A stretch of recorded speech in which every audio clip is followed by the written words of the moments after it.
And welcome back. As we go ahead and continue work on our game, we want to add a little bit more finish and polish to this game. For example, if we're going down this hill here with our character, we want to maybe have like a little snow effect coming out from behind to show that there's movement down this hill rather than just kind of the static animation.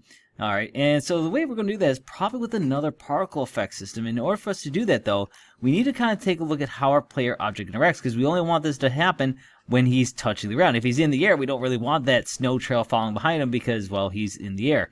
So what we're going to do is think about our colliders here. And with our colliders, there's pretty much two things that we want to kind of think about. All right, so there's the on collider when it enters an area, but there's also actually another one for if that collider was to exit the area. So for example, if we have an on collider enter, it goes in here, that starts it, and then when he leaves out, there's actually an on collider exit.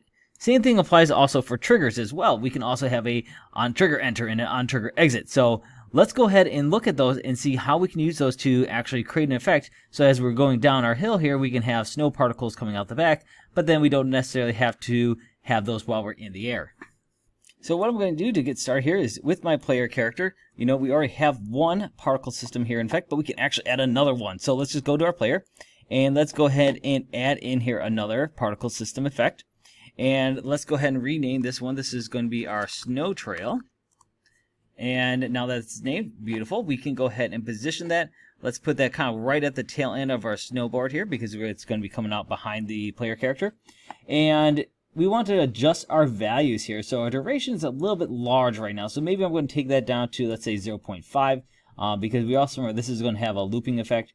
Our start delay is fine. Start lifetime, again, cut that down because we're not going to have that necessarily coming out so much. So let's take that down to 1. And that looks okay there. And again, we can always adjust these later as we need to.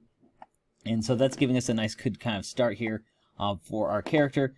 And if we look at our renderer options, we have all these different modes that we can kind of play around with as well. And this is where we could change that particle system here if we want to. So for example, right now it's on the default here, and we could make that more of a square pixel again if we want to. I'm fine with keeping it like this just so it kind of matches kind of some of the other effects we have going on here. But I might also want to look at my emission. You see right now we don't have very many coming out, so I might bump that up, let's say, to 50, just so we got a lot more coming out here. And also, look at our source right now. Our simulation space is local, and we probably want that to actually be world, because again, we don't want that necessarily tied to the player. Now, while we're working on this, we can go ahead and kind of play test this to kind of see how this is coming along here with our effects, just to make sure everything is still working okay. And here our player goes, he's going, and you can see we have this kind of nice trailing effect here. Beautiful. So that's working really good right now. But we do probably want to tune this up a little bit, so I'm going to go back to my snow trail here. And I'm going to go to, this time, the shape.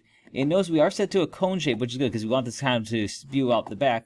But if you notice that cone shape is not exactly what I want. In fact, if I click on my 2D view, you can see that that cone shape is actually coming outwards towards the wrong way of what we would expect for the environment. So we actually need to rotate this cone here. And so if I go to my rotation here, I can actually go to my Y value. For example, if I type in 90, you'll see that they're now facing toward the player. So we actually want that more of a minus 90, so they're facing away. And then we can also adjust other things in here, such as like the radius and stuff like that, to go ahead and increase or decrease this thickness of this. And so if I make this larger, obviously you can see it gets really large. If I make it smaller, I can bring it all the way down to a small point. In fact, that small point looks pretty good there. You can adjust other values here, such as radius thickness, which you can see increase or decrease that variance there from there. So that is looking pretty good. You have all these other values that you can come here and kind of play with if you want to kind of spread that around. But this looks pretty good here for our kind of our starting values here for us to kind of work with. All right, so again, I adjusted these just a little bit more here, so I'm going to put 0.5 and 1. That looks pretty good to me. But I may want to adjust the kind of that start speed again. You notice this is at 5, so it's still coming out pretty quickly. So I'm going to bring that down to 2, and you can see they're still coming out. They look a little bit more clustered here. But if we go ahead and save this and give a quick run of our game just to see how that looks in game, because it might look a little different in game. There we go. So there they are. They're coming out. They're looking pretty good. And that looks pretty awesome. Now they are looking like it might become a little bit too high up the board, which means I can just come here to the actual snow trail particle effect here, and I can move that as I need to. So if I say, I want to move this in place here, I might decide, that's going to come down underneath the board just a little bit more, just so it can kind of have the effect that I'm looking for. And let's just test that one more time just to make sure that that looks good. Boop, that's looking great. It's coming out kind of right underneath that bottom there. Looking pretty good. All right, awesome. Now, if you remember when we started this, we said we wanted this so the snow's only coming out while we're kind of on the trail here. And so we, of course, can come in here and affect these values to whatever we want them to be. We can make them larger, small, we can move them around, all that stuff. But we are going to have to do a little bit of coding to really kind of get this value that we want. So we're going to go to our player here, and let's go to our scripts. And we're going to create a new C# script. And we'll call this one Snow Trail. And what we want to do is add Snow Trail to our player object here. So I'm going to go ahead and drag that on over once Unity finishes there with its reload. And now that it's on there, it's attached. And you'll notice we now have like 3 different scripts on here. And this is perfectly fine. In fact, it's good for us to kind of segment these out into different scripts, because you honestly want to have each script kind of control no more than like one aspect of the game here. For example, player control could technically hold crash detector and snow trail as part of it. However, by separating it out here, you do a couple good coding practices. For one, obviously, you can then take these codes. If you had, let's say, a common code that you want to carry across multiple objects, you could easily, bring that on over without having to try and manipulate player control for different things. But it also allows us to keep things segmented, so we don't have this giant unwieldy thing we have to kind of navigate whenever we want to go into one script. So over now in my snow trail script, I'm going to go ahead and delete out these start and update methods since I don't need them. And we know that we're going to need our on collision enter 2D script. And we're also going to actually need our on collision exit 2D. Because remember we talked about when it enters it, we want to play the animation. When it exits, we want it to no longer do that. So the way we're going to handle this is we're going to set up an if statement here.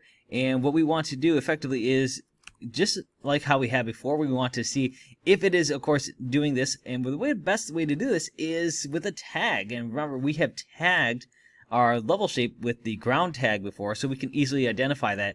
So we don't have to look to, for example, to see if something's null or anything like that. We can easily go ahead and use that tag that we had set up previously. So I'm just going to go ahead and just do this dot. I'm going to look for a game object dot tag. And I want to see if that is equal to ground, because that, of course, is the tag we're looking for. If we have a different name in there for your level object, obviously that's going to change to whatever that is. And then all we want to do is have that play a certain thing. Well, in order for us to play something, we need to set up a serialized field. And we're going to set that up with our particle system here. And we want to have this one, for example, be snow effect. And then all we're going to do is do snow effect dot play. And all I'm going to do is I'm just going to copy this if statement, bring it over to my on collision exit 2D, and I'm just simply going to change this from a play to a stop, because obviously we want this to be playing when we have that collision, and when it's not colliding, we can, of course, have it stop the animation. Because otherwise, if we just tried this with an else statement, well, it's not necessarily the way we want it to work. Instead, we want to actually use 2 different methods here to really kind of handle this appropriately. So let's go ahead and check, make sure everything works here. First thing I want to do is, of course, make sure that I've tagged that script properly. So if I go to my player object, we do have the snow trail script here, but notice we don't have the particle system tag for that. So I need to go ahead and grab my snow trail script and match that with the snow trail particle system. There we go.